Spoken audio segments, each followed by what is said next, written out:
ডিভোর্সের কয়েকদিন আগে আমার ননদ আমার রুমে এসে আমার পাশে বসে আমাকে বলল, তোমার স্বামী তোমাকে কি জন্য ডিভোর্স দিচ্ছে জানো? আমি খুব স্বাভাবিকভাবেই বললাম, হ্যাঁ জানি তো। বিয়ের 3 বছরেও আমি তাকে বাবা ডাক শোনাতে পারিনি, এটাই হয়তো মেন কারণ। কিংবা আমি সংসার করার মতন মেয়ে না, আমার কোনো দোষ খুঁজে পেয়েছে, তাই হয়তো তোমার ভাই আমাকে আর রাখবে না। শুধু তোমার ভাই না, তোমার বাবা মাও তো চায় না আমি আর এই সংসারে থাকি। আমার কথা শুনে আমার ননদ বলল, তুমি অনেক বোকা একটা মেয়ে, তোমার সন্তান হয় না তোমাকে ডিভোর্স দেওয়ার কারণ এটা না। তাছাড়া এখন এসবের কারণে কেউ কারোর সাথে পবিত্র সম্পর্ক ছিন্ন করে না। টাকা হলেই তো বাচ্চা দত্তক নেওয়া যায়, এরকম নিচ্ছেও অনেকে। একটা গরিব ঘরের বাচ্চা আরাম আয়েসে বড় হবে। আর আমি যতদূর জানি সন্তান না হওয়ার জন্য বেশিরভাগ ক্ষেত্রে স্বামীরাই দায়ী। কিন্তু আমাদের পুরুষ শাসিত সমাজে এই দোষটা মেয়েদের ঘাড়েই চাপানো হয়। তোমার স্বামী অন্য কোনো কারণে তোমাকে ডিভোর্স দিচ্ছে, বাবা মায়ের কথা বাদ দাও, তারা যেখানে টাকার জন্য আমাকেই বয়স্ক পাত্রের কাছে বিয়ে দিতে চায়, সেখানে তুমি তো অনেক দূরে। তুমি তো এই বাড়িতে আসার পর থেকেই সব কিছু মুখ বুজে সহ্য করেছো, কিন্তু যাওয়ার আগে এভাবে সহ্য করো না। আমার ভাই মানুষটা মোটেও ভালো না, তার কাছে মেয়েদের শরীরটাই আগে। তাকে আমি ছোটবেলা থেকেই চিনি, তার জন্য আমি আমার কোনো বান্ধবীকে বাসায় আনার সাহস পেতাম না।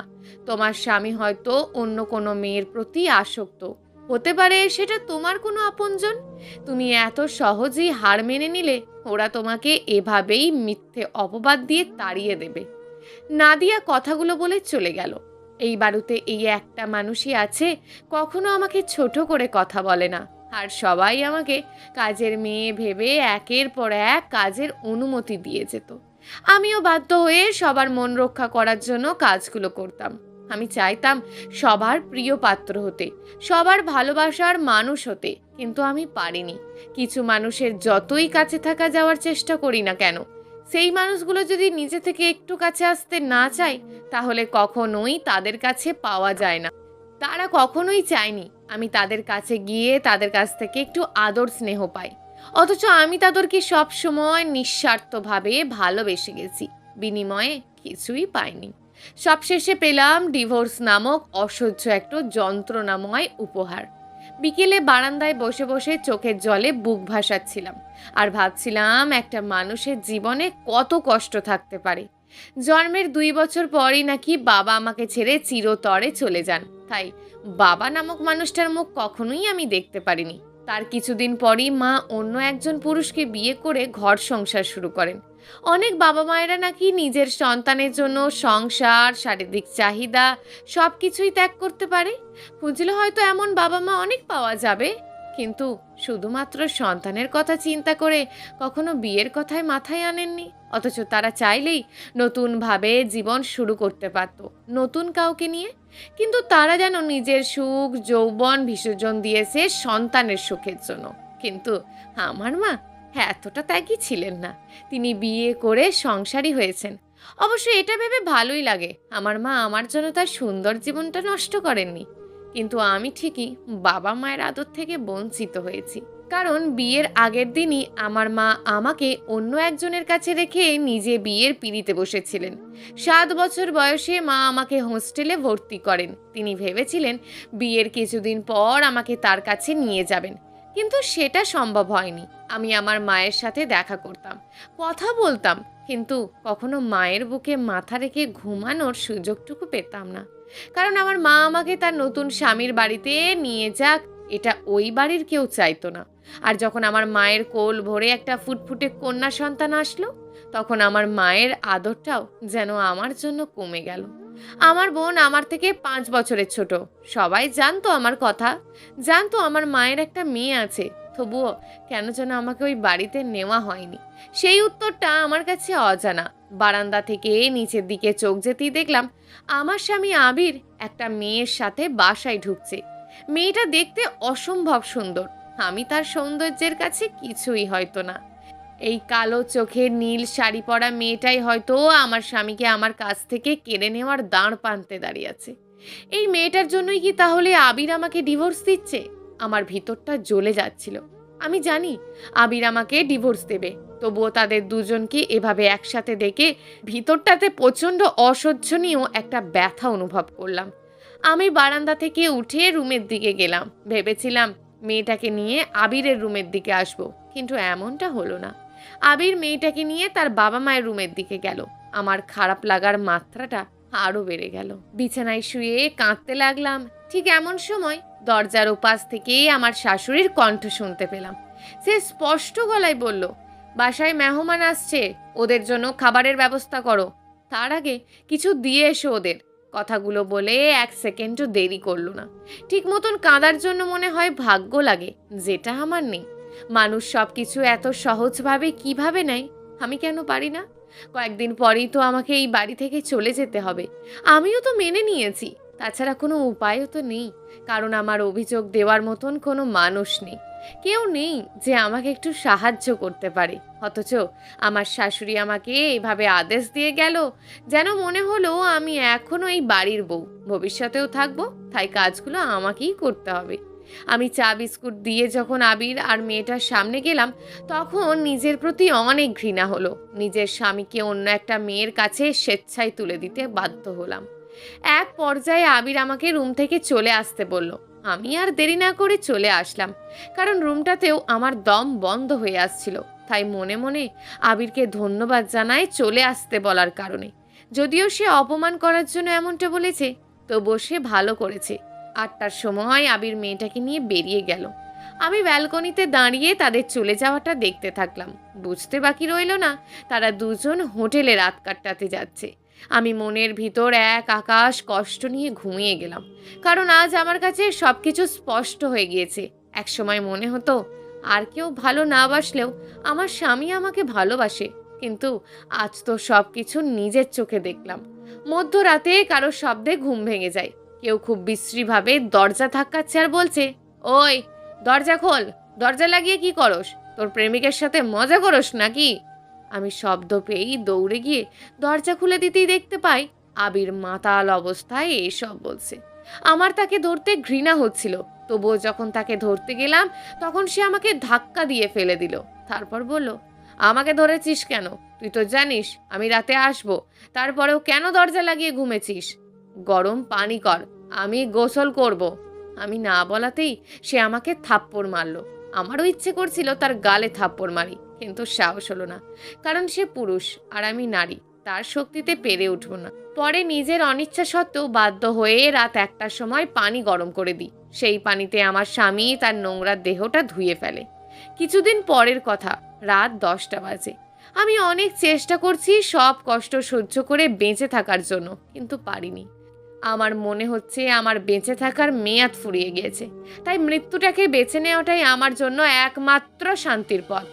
মৃত্যুর আগে আবিরের মুখটা একবার দেখতে চেয়েছিলাম, কিন্তু সে বাসায় ফেরেনি। খুব কম সময়ের জন্য হলেও এই একজন মানুষই আমাকে ভালোবেসেছিল, তাই খারাপ হলেও শেষবারের মতন তাকে দেখার খুব ইচ্ছে ছিল, কিন্তু সেটা হলো না। সে হয়তো ওই মেয়েটার সাথে মজা মাস্তিতে ব্যস্ত, তাই এখনো বাসায় আসেনি। আমি বাড়ি থেকে বের হয়ে রেল লাইনের পাশে গিয়ে দাঁড়িয়ে আছি, অপেক্ষায় আছি কখন ট্রেন আসবে। নিমেষেই মুহূর্তের মধ্যে এই সুন্দর পৃথিবী থেকে একটা জলজ্যান্ত আত্মার সমাপ্তি ঘটবে। অনেকক্ষণ দাঁড়িয়ে থাকার পর হঠাৎ করে দেখতে পেলাম দুজন মেয়ে আর একটা ছেলে বস্তায় করে কি যেন একটা রেল লাইনে ফেলে যাচ্ছে। কিছুটা এগিয়ে গিয়ে বুঝতে পারলাম তারা একজন মানুষের হাত পা বেঁধে রেল লাইনে ফেলে যাচ্ছে। আমার ভিতরটা শুকিয়ে গেল যখন দেখলাম এই 3জন মানুষকেই আমি চিনি। একজন আমার স্বামী আবির, অন্যজন সেই নীল শাড়ি পরা মেয়েটা, আর যাকে দেখে আমার আত্মাটা প্রতিনিয়ত কাঁপছিল, ভিতরটা ফুলে ফেপে উঠছিল, সে হলো আমার বোন তানিয়া। আমার মায়ের পেটে বোন হলেও সে আমার সৎ বোন। আমি তাদেরকে দেখে কিছুটা আড়ালে চলে গেলাম, যাতে করে তারা আমাকে দেখতে না পায়। ওরা 3জন যখন মানুষটাকে রেল লাইনের ওপর শুয়ে রাখছিল, তখন আমার ভিতরটা কাঁপছিল। তাদের মধ্যে থেকে একজন বলল, ট্রেন আসার পর সবাই যাব। কণ্ঠ শুনে বুঝলাম এটা নাদিয়া। কথাবার্তা শুনে যা মনে হলো এই মৃত্যুমুখী মানুষটার সাথে নাদিয়ার হয়তো কোনো কারণে শত্রুতা ছিল, তাই হয়তো এমনটা করেছে। তবে তার সাথে আবির আর ওই মেয়েটা কেন সঙ্গ দিচ্ছে আমার জানা নেই। এই মুহূর্তে আমার জানার ইচ্ছাও হচ্ছে না। নাদিয়া থাকতে চাইলে কিছুক্ষণ পর সবাই চলে গেল। ওরা চলে যাওয়ার পরপরই আমি দৌড়ে গেলাম মানুষটার কাছে। গিয়ে দেখলাম একটা 25-26 বছরের ছেলেকে হাত পা বেঁধে ফেলে রাখা হয়েছে। অন্ধকার রাত হলেও মাঝে মাঝে কিসের যেন আলো এসে পড়ছে রেল লাইনের ওপর। ক্ষণিকের আলোর সাহায্যে ছেলেটাকে দেখতে পাচ্ছি। দেখে বোঝা যায় ভালো ঘরের ছেলে। ছেলেটার সারা শরীর রক্তে রঞ্জিত, গায়ে দেওয়া টি শার্টটা রক্তে লাল হয়ে গিয়েছে। বোঝাই যাচ্ছে অনেকটা অত্যাচার সহ্য করতে হয়েছে তাকে। তাকে দেখে মনে হচ্ছে সে খুব বেশি সময় বাঁচতে পারবে না, যদি না তাকে তাড়াতাড়ি ভালো কোনো ট্রিটমেন্ট না দেওয়া হয়। কখনো ভাবিনি নিজের জীবনের সমাপ্তি ঘটাতে এসে এমন একটা অবস্থায় আমাকে পড়তে হবে। আমার কাছে মনে হচ্ছে আমার জীবনের হয়তো কোনো মূল্য নেই। আমি বেঁচে থাকতেও কেউ একটু ভালোবাসিনি, মরে গেলেও আমার জন্য কেউ কাঁদবে না। কিন্তু এই মানুষটা হয়তো তেমন না, তার কাছে জীবনের দাম আছে। আমি নিজের মৃত্যুর কথা বাদ দিয়ে তাকে নিয়ে ভাবতে লাগলাম। কারণ অন্য একজনকে মানুষকে মৃত্যুর মুখে ঠেলে দিয়ে নিজেকে কখনো মৃত্যুর দিকে নিয়ে যাওয়া যায় না। আমার জায়গায় অন্য কেউ থাকলে কি করতো জানি না, তবে আমার এই মানুষটাকে বাঁচাতে হবে। আমার ভিতরে যে রহস্যের জোয়ার বয়ে যাচ্ছে সেটা আমাকে জানতে হবে। জানতে হবে এর সাথে আবিরের কি সম্পর্ক, নাদিয়ার কি হয় ছেলেটা। এরকম আরও অনেক অজানা প্রশ্ন মস্তিষ্কে ঘোরপাক খাচ্ছে, যেগুলো আমাকে জানতে হবে। আমি ছেলেটার খুব কাছে গিয়ে যখন দেখলাম তখন বুঝতে পারলাম ছেলেটা বেঁচে থাকার আশায় শ্বাস নিচ্ছে। ওরা ছেলেটাকে অনেক মেরেছে, তবে এত মারার পরেও কেন তারা তাকে একবার না মেরে এভাবে এখানে ফেলে রেখে গিয়েছে সেটা আমার ভাবনার শক্তির বাইরে। হয়তো এর পেছনে কোনো কারণ থাকতে পারে। আমার কাছে তেমন কোনো টাকা পয়সাও ছিল না যে তাকে নিয়ে কোনো হাসপাতালের দিকে যাব। তবে এই মুহূর্তে তার জন্য ভালো চিকিৎসা দরকার, না হলে খারাপ কিছু হওয়ার সম্ভাবনা বেশি। আমি ছেলেটার কাছে গিয়ে তার হাতের পায়ের বাঁধন খুলে দিলাম। তখনও ছেলেটা একটা ঘোরের মধ্যে। সে বুঝতে পারছে আমি তার হাতে পায়ের বাঁধন খুলে দিচ্ছি, কিন্তু কোনো কিছু বুঝতে পারছে না। এতটা খারাপভাবে কেউ কাউকে মারতে পারে আমার জানা ছিল না। আমি তাকে ধরে রেল লাইন থেকে সরে নিচে যাওয়ার কিছু সময় পরেই একটা ট্রেন আমাদের পাশ কাটিয়ে চলে গেল। অথচ কিছুক্ষণ আগেও আমি জানতাম এই ট্রেনের নিচেই আমার জীবনের ইতি ঘটবে, কিন্তু তেমন কিছু হয়নি। হয়তো সৃষ্টিকর্তা চাননি আমার এভাবে মৃত্যু হোক, তাই এখনো আমি পৃথিবীর বুকে বেঁচে আছি। অনেক কষ্টে ছেলেটাকে নিয়ে পাশের একটা বাড়িতে গেলাম আমি। রেল লাইনের পাশেই গ্রাম, তাই বাড়ি খুঁজে পেতে কোনো সমস্যা হলো না। কারণ এই মুহূর্তে হাসপাতালে যাওয়া সম্ভব না। এত রাতে কেউ জেগে নেই, কি বলে ডাক দেব সেটাও বুঝতে পারছি না। সবশেষে যখন বললাম, বাড়িতে কেউ আছেন, আমার একটু সাহায্যের দরকার, আমার কথা শুনে 70 বছরের বয়স্ক একজন মানুষ দরজা খুলে দিল। আমার কাঁধে রক্তাক্ত ছেলেটাকে দেখে তিনি এগিয়ে আসলেন আর বললেন, কি হয়েছে? এত রাতে আপনারা কারা? আপনাদের তো ঠিক চিনলাম না। আমি লোকটাকে সব খুলে বললাম, তবে মনে হলো না সে আমার সব কথা বিশ্বাস করেছে। আমি যখন তাকে বললাম ওর চিকিৎসা করা দরকার, না হলে বাঁচবে না, আপনি সাহায্য না করলে সেটা সম্ভব না। কথাগুলো বলার পরই দেখলাম আর একজন বয়স্ক মহিলা দরজার সামনে দাঁড়িয়ে আছে। বুঝলাম আমাদের কথা বলার আওয়াজ শুনে সে জেগে গেছে। আমার সব কথা শোনার পর তারা আমার সাথে থাকা ছেলেটাকে নিয়ে একটা রুমের মধ্যে নরম বিছানায় শুইয়ে দিল। তার কথা শুনে বুঝলাম সে কবিরাজ টাইপের কোনো কিছু হবে। তার কাছে কিছু ওষুধ ছিল, সেগুলো দিয়ে ছেলেটাকে সুস্থ করে তোলার চেষ্টা করলো। আমার সারা রাত নির্ঘুমে কাটলো। ভোর রাতের দিকে একটু ঘুমানোর সুযোগ পেলাম, কিন্তু সেটাও বেশি সময়ের জন্য না। ঘুমানোর কিছু সময় পরেই বয়স্ক লোকটা বলেন, ছেলেটাকে ভালো একজন ডাক্তারের কাছে নিয়ে যেতে হবে। তিনি যে ওষুধগুলো দিয়েছেন সেগুলো তাকে সুস্থ করার জন্য যথেষ্ট ছিল না। আমি তখন ঘুম থেকে উঠে বিছানায় বসলাম। তারপর বললাম, আমি তো এখানকার কোনো কিছু ভালোভাবে চিনি না, আপনি একজন ডাক্তারকে নিয়ে আসুন, টাকা পয়সা যা লাগে আমি দেব, এসব নিয়ে চিন্তা করবেন না, শুধু ছেলেটাকে সুস্থ করে তুলতে হবে। আমার কথা শুনে বয়স্ক মানুষটা কিছু বললেন না, আমাকে রুম থেকে নিয়ে চলে গেলেন। ঘুমটা হঠাৎ করে ভেঙে যাওয়ার কারণে আর ঘুম আসলো না, তাই একটু বাহিরে বের হলাম। ভাবলাম ওই ছেলেটার রুমে গিয়ে তাকে একবার দেখে আসি। বাহিরে তাকাতেই দেখতে পেলাম আমি এই মুহূর্তে একটা রাজপ্রাসাদে অবস্থান করছি। এত সুন্দর মনোরম দৃশ্যের বাড়ি এর আগে আমি দেখিনি। যেদিকেই চোখ যায় ভালো লাগায় ভরে যায়। রাতের অন্ধকারে বাড়িটার সৌন্দর্য আর পরিধি বুঝতে পারিনি, কিন্তু দিনের আলোতে ঠিকই বাড়িটির মহত্ব বোঝা যাচ্ছে। তবে এত বড় বাড়িতে মাত্র 2জন মানুষ থাকে, তাও আবার বুড়া বুড়ি, এটা যেন আমার কাছে একটা রহস্য মনে হলো। তাদের ছেলেমেয়েরাও তো তাদের সাথে থাকতে পারতো, কিন্তু নেই। কিছু সময় পর দেখলাম একজন সুদর্শন লোক ব্যাগ হাতে বাড়ির ভিতরে ঢুকলেন। লোকটার বয়স 30-35 হবে, তবুও খুব সুদর্শন মনে হচ্ছে। এই লোকটা যে একজন ডাক্তার সেটা আমি আগেই বুঝতে পেরেছিলাম। মানুষকে দেখে অনেক কিছুই বোঝা যায়। এই লোকটাকে দেখে মোটেও ডাক্তার মনে হয় না, কিন্তু তার হাতে ব্যাগ দেখে বোঝা যাচ্ছে যে সে একজন ডাক্তার। অনেকক্ষণ সময় নিয়ে দেখার পর ডাক্তার চলে গেল। যাওয়ার আগে লিখে দিয়ে গেলেন এক গাদা ওষুধ।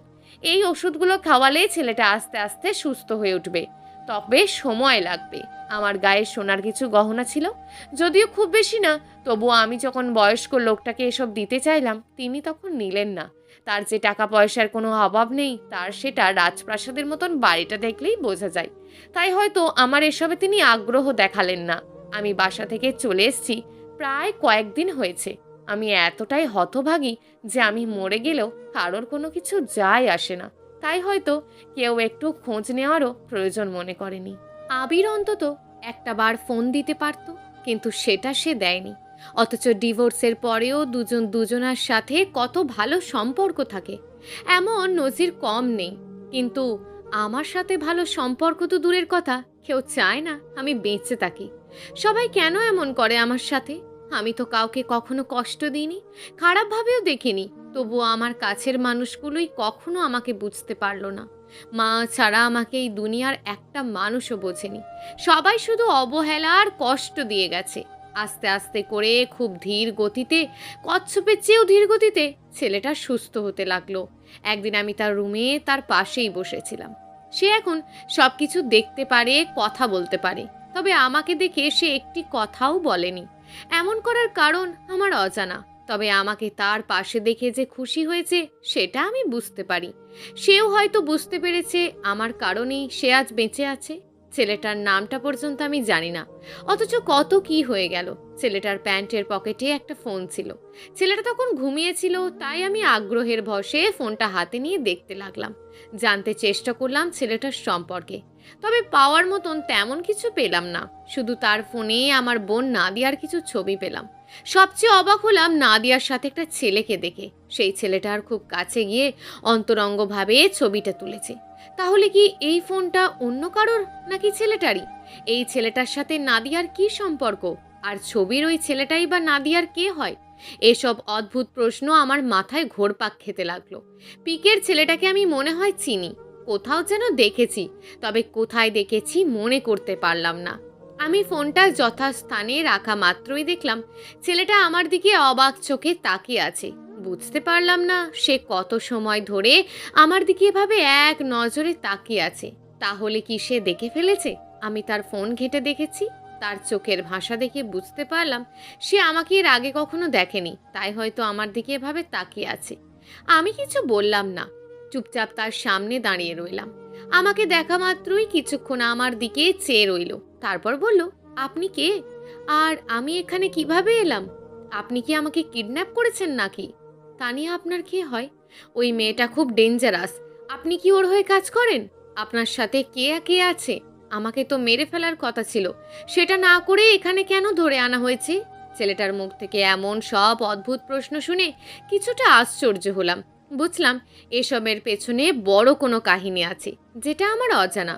আমি একবার বলতে চাইলাম ওদের তিনজনের কথা। সবাইকে আমি চিনি, এটাও বলতে চাইলাম তানিয়া আমার সৎ বোন, কিন্তু পরে মনে হলো না, এটা এখন বলা ঠিক হবে না। তাহলে হয়তো সত্যি সত্যি ভাববে আমি তাকে কিডন্যাপ করেছি এবং আমার সাথে তানিয়াদের সম্পর্ক আছে। তাই এই সব কিছু এড়িয়ে গিয়ে বললাম, ভয় পাওয়ার কোনো কারণ নেই, আমি তানিয়ার কেউ হই না। আপনাকে কয়েকজন মানুষ মিলে রেল লাইনে হাত পা বেঁধে ফেলে রেখে গেছিল। তারা চলে যাওয়ার কিছু সময় পর যদি আমি আপনাকে সেখান থেকে না সরাতাম, তাহলে আপনি ট্রেনের নিচে কাটা পড়ে মারা যেতেন।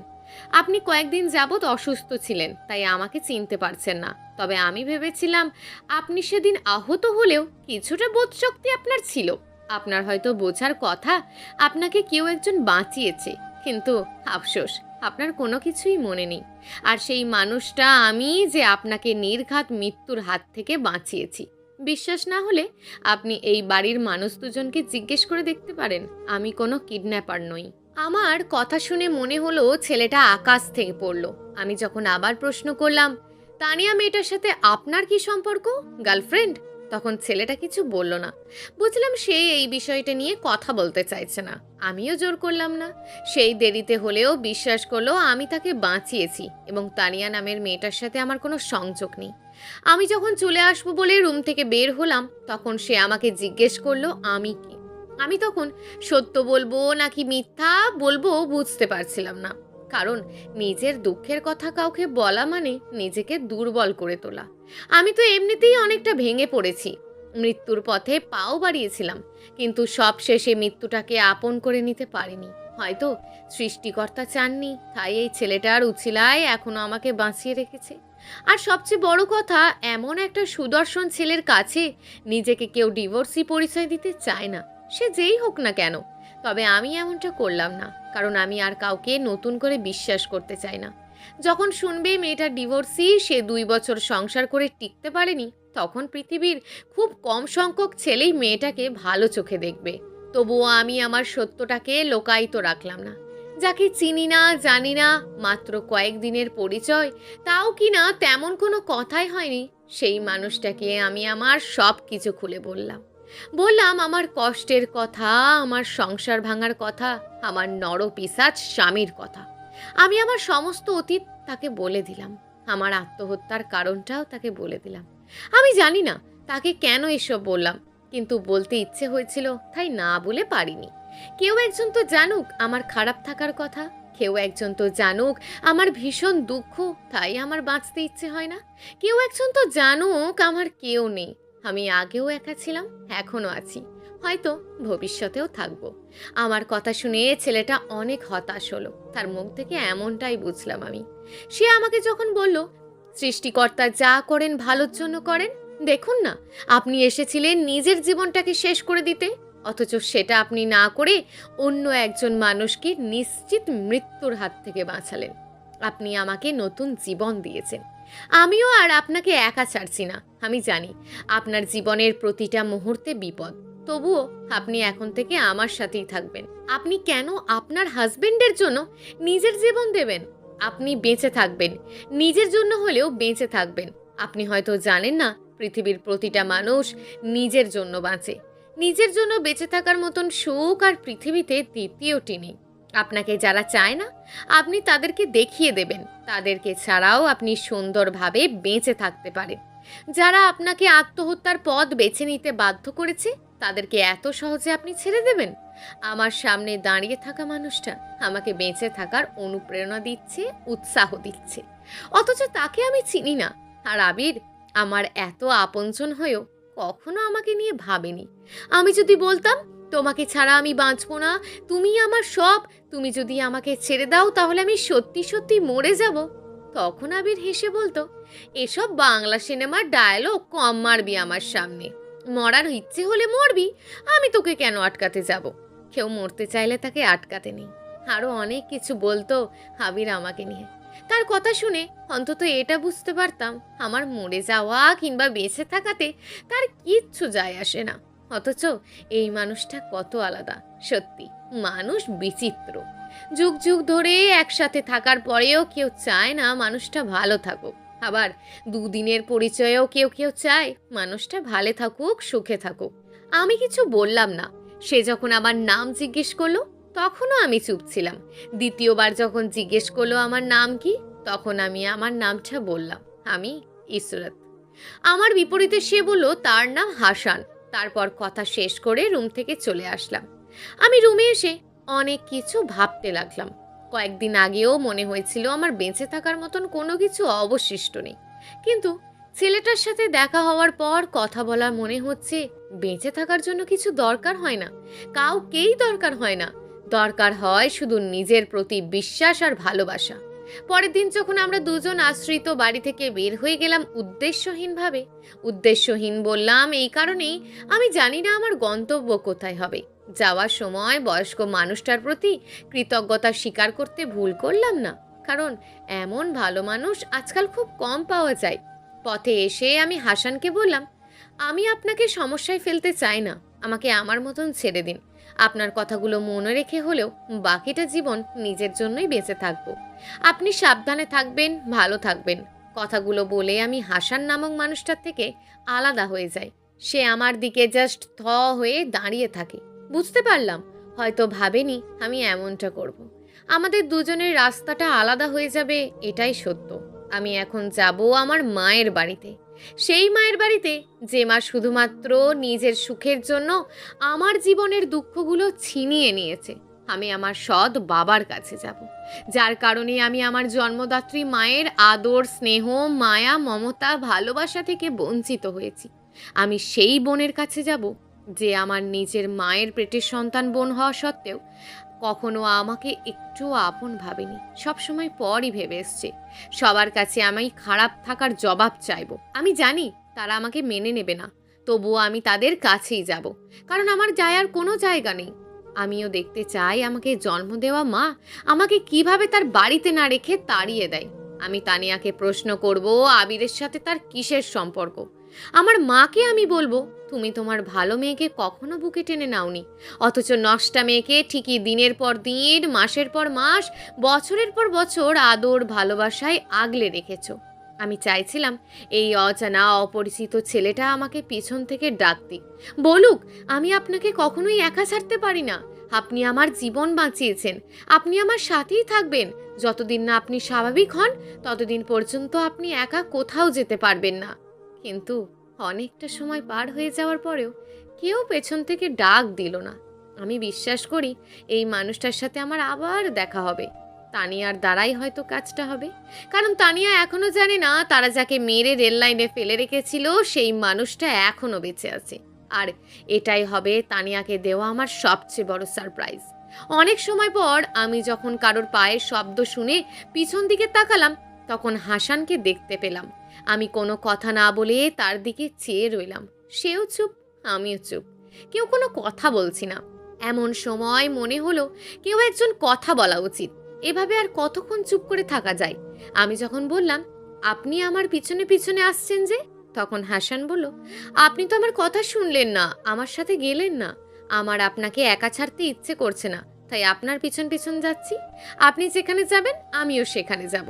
যদিও আপনি বলেছিলেন আপনার যাওয়ার কোনো জায়গা নেই, তবুও যেখানেই যান না কেন আমি আপনার সাথেই যাব। তার মুখ থেকে এমন কথা শুনে আমার ভাবনার পরিবর্তন করলাম। আমি ঠিক করলাম আমি আমার মায়ের বাসায় যাব না। এমন একজন মানুষকে নিয়ে ওখানে যাওয়া যায় না। তাছাড়া তানিয়াও তো আছে, অনেক বড় একটা সমস্যা হতে পারে সেখানে গেলে। তাই আমি সেখানে যাব না বলে ঠিক করলাম। হাসান নামের কয়েকদিনের পরিচিত মানুষটার সাথেই আমি ঠিকানাবিহীন পাখির মতন উড়ে চললাম। আমাদের দুজনের কাছেই তেমন কোনো টাকা পয়সা ছিল না, তাই একটু সমস্যা হচ্ছিল। পরে হাসান তার বন্ধুর থেকে টাকা আনার পরে আমরা দুপুরের হোটেলে খাওয়া দাওয়া শুরু করলাম। তারপর হাসানের সাথে চলতে শুরু করলাম। আমি তাকে একবারও জিজ্ঞেস করলাম না কোথায় যাচ্ছি আমরা।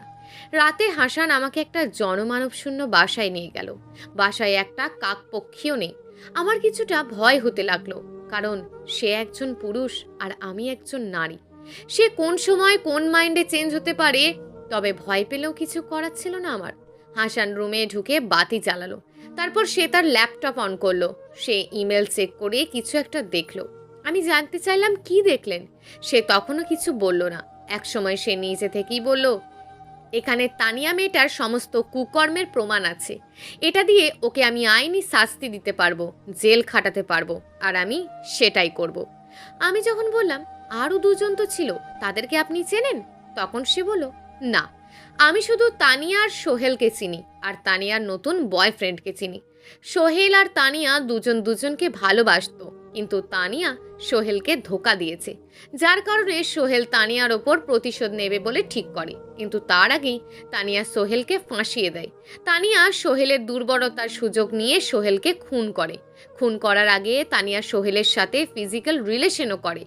তারপর তানিয়া সোহেলকে নেশার ঘোরে বশ করে নির্মমভাবে হত্যা করেন। সোহেল তানিয়ার অজান্তেই সেটা ভিডিও করে।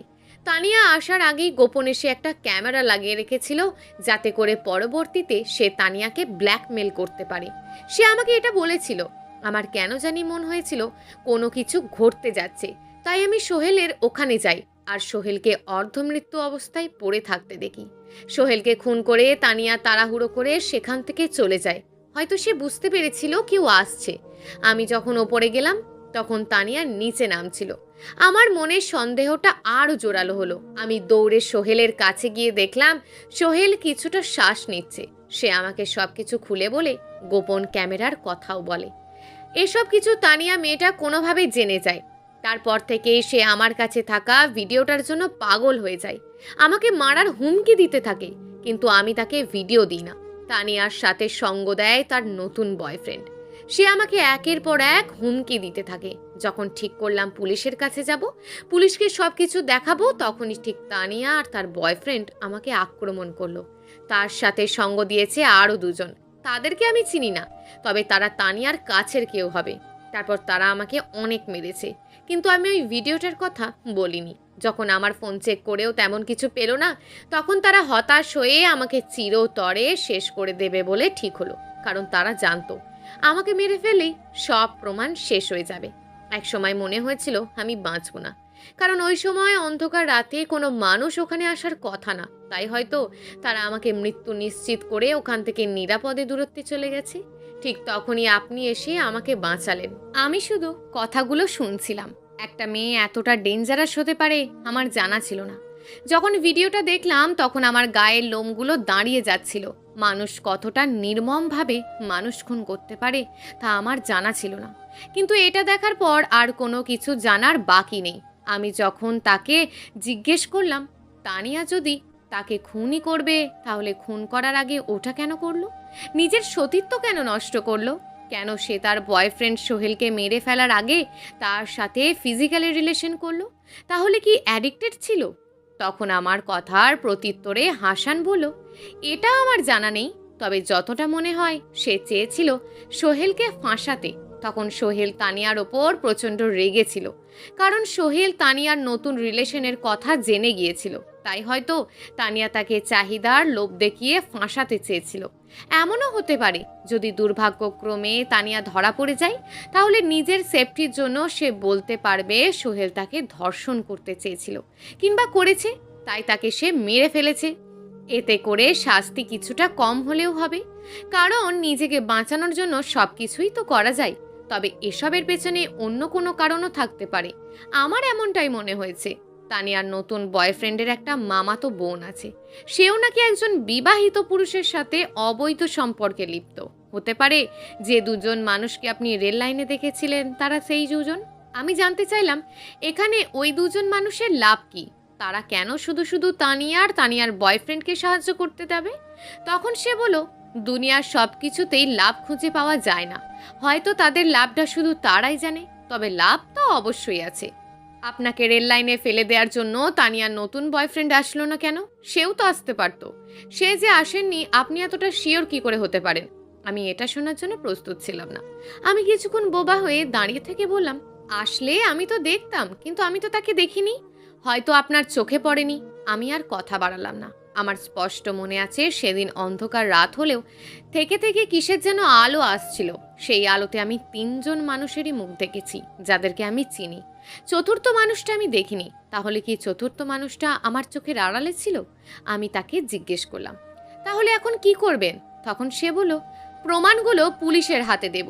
আমি চাই আমার বন্ধুর হত্যাকারীর শাস্তি হোক, তবে তার আগে আমি দেখাবো ব্ল্যাকমেল করা কাকে বলে ও কত প্রকার কি কি। আর যারা আমাকে মেরে ফেলতে চেয়েছিল তাদেরকেও আমি এত সহজে ছেড়ে দেব না। তবে এই ঘটনার এখানেই সমাপ্তি হবে না। 6 মাস পরে হলেও আবার নতুন করে এখান থেকেই শুরু করব। ততদিন আমি বিশ্রামে থাকব। অনেক রাত। আমি ব্যালকনিতে দাঁড়িয়ে আছি। রাতের আকাশটা বড্ড অন্ধকার। বিদ্যুৎ না থাকার কারণে রুমের ভিতরটাতেও নিকষ আলো অন্ধকার বিরাজ করছে। আমার খুব ভয় হচ্ছিল। এমন সময় বুঝলাম কেউ আমার গায়ে হাত দিয়েছে। আমাকে পিছন থেকে হিংস্র জানোয়ারের মতন কেউ একজন শক্ত করে জড়িয়ে ধরেছে। আমি অনেক চেষ্টা করেও নিজেকে ছাড়াতে পারলাম না। আমি হাসান হাসান বলে চিৎকার করতে লাগলাম। তখন কেউ একজন কানের কাছে ফিসফিসিয়ে বলল, কাকে ডাকছো? আমি হাসান। আমি বুঝলাম আমার সুখটা ধরা দেবে না। আমার জীবনে কোনো সুখ নেই, থাকতে পারে না। সেও আমার সাথে জোর করে শারীরিক সম্পর্ক করলো আর আমাকে তার কাছেই রেখে দিল। তার ঠিক 6 মাস পর সে তার প্রতিশোধ নিল, কিন্তু আমার আর নিজের মতন বাঁচা হলো না। প্রিয় দর্শক, এই গল্পটা আপনাদের কেমন লাগলো তা অবশ্যই একটি কমেন্ট করবেন। আর যদি গল্পটা আপনাদের ভালো লেগে থাকে তাহলে ভিডিওটিতে একটি লাইক করে দেবেন এবং এই ধরনের ভিন্ন স্বাদের গল্প শোনার জন্য চ্যানেলটিকে অবশ্যই সাবস্ক্রাইব করে আমাদের সঙ্গে যুক্ত থাকুন।